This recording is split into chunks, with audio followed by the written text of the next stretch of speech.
Kan ada pernyataan Ustadz bahwa Indonesia dijuluki Ibu Pertiwi, itu kan katanya nggak boleh, haram. Saya pengen tahu pandangan Mas Tinus sebagai selaku spiritual, yang dimaksud dengan Ibu Bumi atau Ibu Pertiwi itu seperti apa? Bumi ini ibaratnya kan terdiri 4 unsur ya. Ya. Lagi diri kita juga terbangun dari 4 unsur alam. Kayak gini.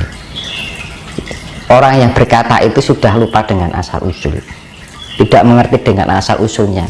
Dia lu makan dari air, mandi dengan air. Air itu mewakili Tuhan, angin itu mewakili Tuhan, gitu loh. Nah sekarang kita kalau nggak ada Ibu Pertiwi, kita mau hidup di mana? Kan gitu loh. Makanya saya bilang, jika ingin mengenal Tuhan, kenalilah dulu diri kita dan alam ini. Kalau kita nggak bisa mengenal dengan alam, ya impossible bisa mengenal dengan Tuhan. Hanya Tuhan yang sama alam nggak ngerti. Loh, namanya apa ya? Bukti kita kecintaan terhadap alam itu sama juga kita mencintai Tuhan, gitu loh.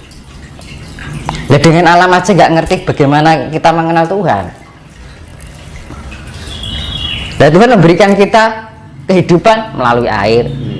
Tuhan memberikan kehidupan kita melalui angin, melalui api, melalui tanah.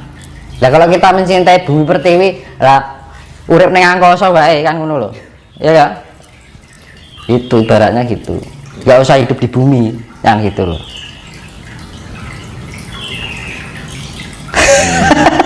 Lah ya misalkan ada orang yang bilang gitu, suruh hidup di angkasa, di bulan atau di mana gitu, apa ning planet Jupiter kan. Nah kadang ini loh, pembodohan ini orang kadang kecerdasan intelektualnya itu ya, itu namanya zaman sekarang itu gini, belum istilahnya belum mumpuni dengan tentang arti kehidupan yang sebenarnya, tapi merasa pintar, itu kan. Di dalam Jawa ya, yang seperti saya bilang, merendahlah sampai tak ada seorang pun yang bisa merendahkanmu, mengalahlah sampai tak ada orang yang bisa mengalahkanmu, kan ngono. Nek jik ngelek-ngelek uang, jik ngafir-ngafir ke uang, terus piye? Cerminannya itu dari mana? Sifat-sifat Tuhan nggak ada include di dalam dirinya. Jika mengenal Tuhan, sifat Tuhan harus include di dalam diri kita. Ya, apa sifat Tuhan? Kasih. Ya wis Mas. Makanya saya bilang tadi, satu kitab nih kasih. Kita ngomong itu kira-kira merugikan orang lain agak. Nah itu bagian dari kasih. Ya kan? Kita berperilaku kita nanti kita pikirkan perilaku kita merugikan orang lain enggak? Itu kita berpikir itu sudah bagian dari kasih. Makanya kan wujud Tuhan itu bisa diwujudkan dengan senyuman kita, itu wujud dari Tuhan, ya kan? Dengan perilaku kita yang penuh menyejukkan, menenteramkan, itu wujud dari Tuhan. Lah kalau kita berguru kemana misalkan sampai ke ujung langit, kalau kita nggak menemukan sifat-sifat Tuhan itu ya percuma Mas, kan gitu. Loh kita di rumah aja lah, nggak usah kemana-mana, nggak usah pergi hutan, tengah hutan gitu gampang aja. Loh kalau kita nggak bisa mengenal arti kasih itu sendiri, sifat kasih itu tidak input di dalam diri, perilaku kita, pikiran kita, ucapan kita, rasa kita, ya percuma itu. Sebenarnya hidup ajaran itu sederhana, yang penting sampai itu loh. Sing digolek aku gitu Mas. Apa Mas? Tujuannya spirit itu lah mencari itu kan. Sing digolek wong-wong kuwi. Sebenarnya itu tidak dicari, ya kita jalani. Makanya kan perjalanan adalah pelajaran butuh proses namanya waktu.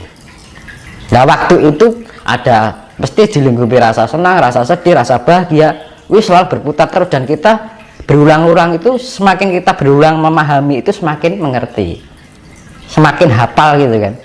Oh begini, oh begini, oh begini. Jangan sampai hanya dilewati aja.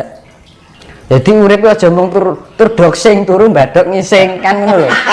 Ya lho. Wayang ngising, wayang mangan. Lah ngono lho. Ora beda karo ngene-ngenane kan ngono lho. Ibaratnya seperti itu. Kan. Kita itu manusia.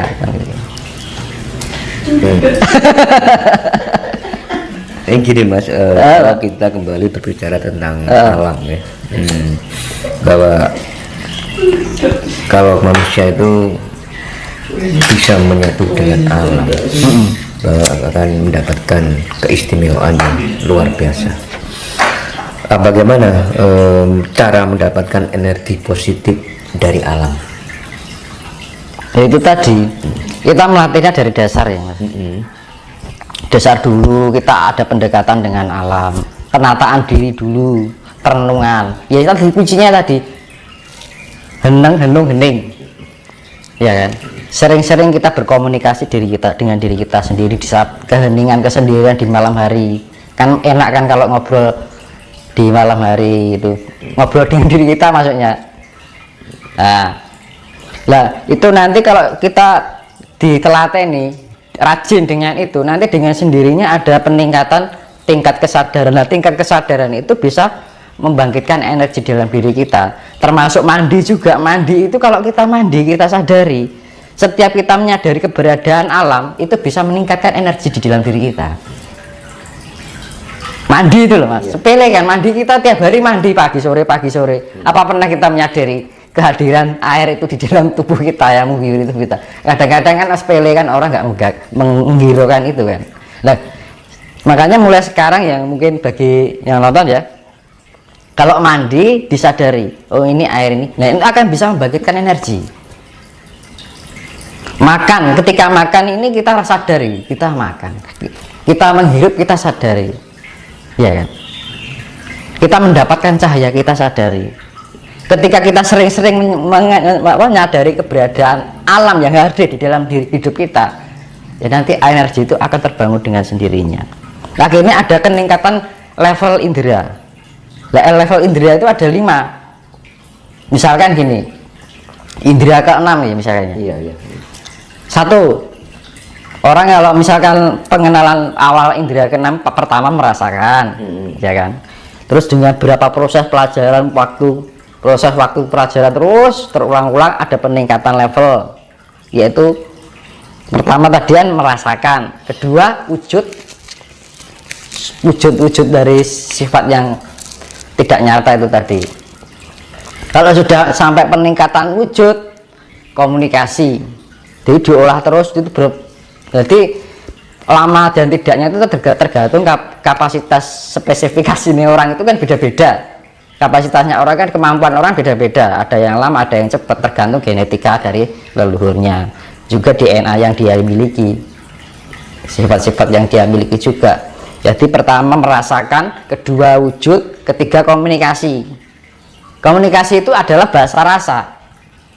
Aku mengerti apa yang kamu rasakan, kamu merasakan apa yang aku rasakan. Di ibaratnya bahasa malaikat. Pertama merasakan, wujud, komunikasi. Ya kan.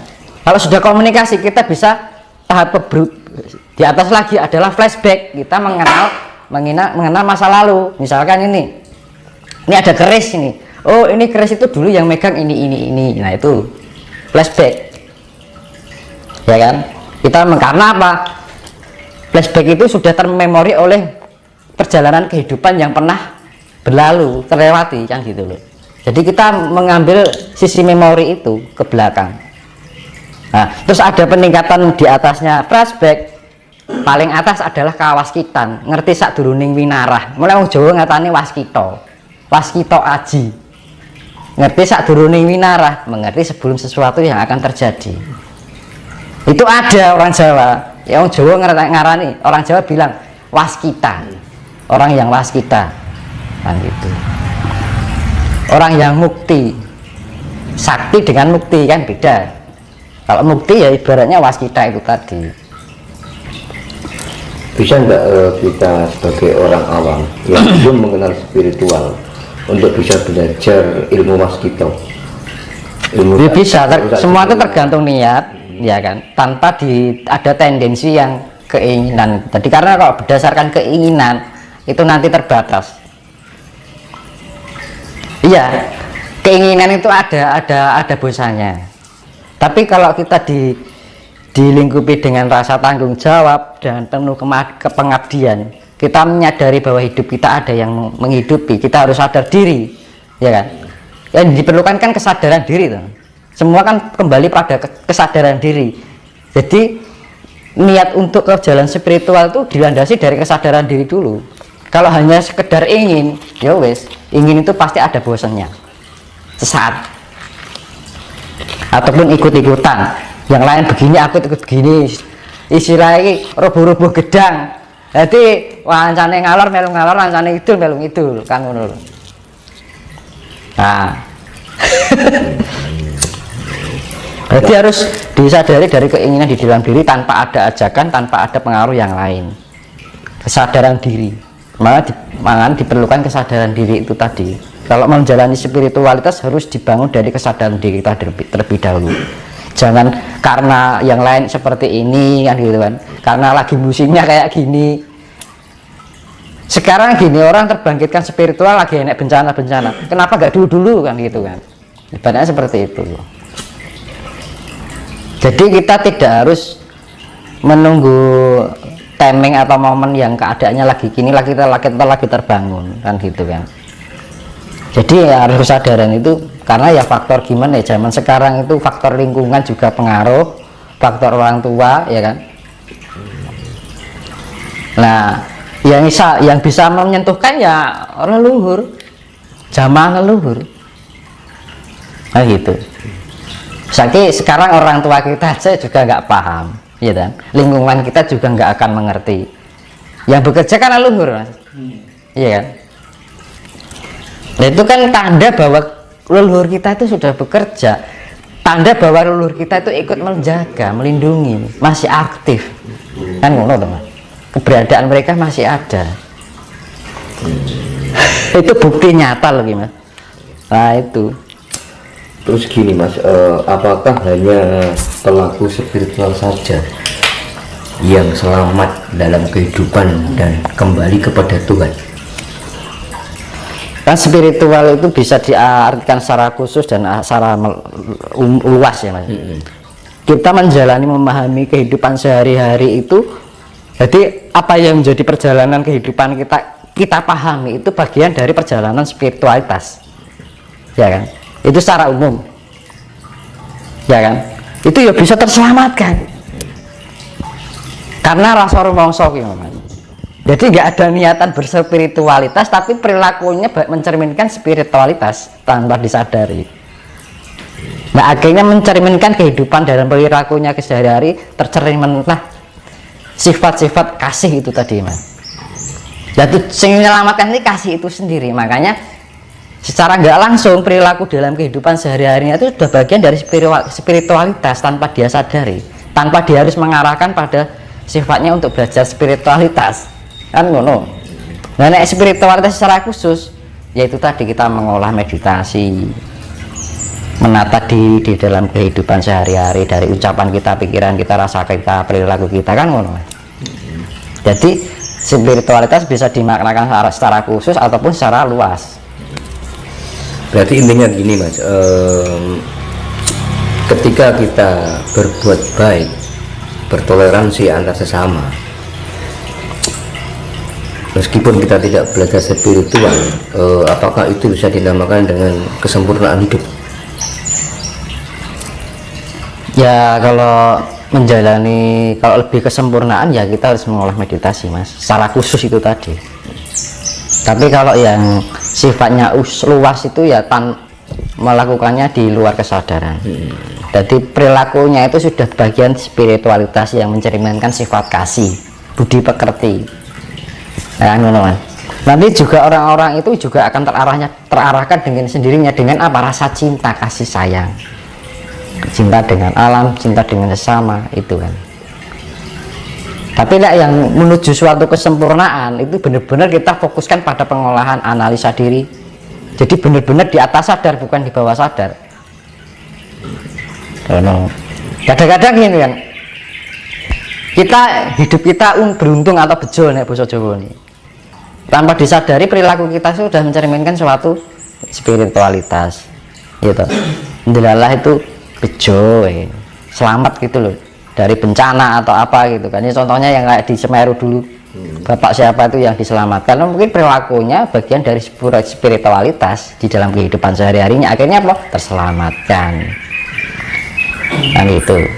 Tapi terselamat istilahnya dalam lingkup terselamatkan. Untuk menuju suatu kesempurnaan harus diarahkan lebih khusus.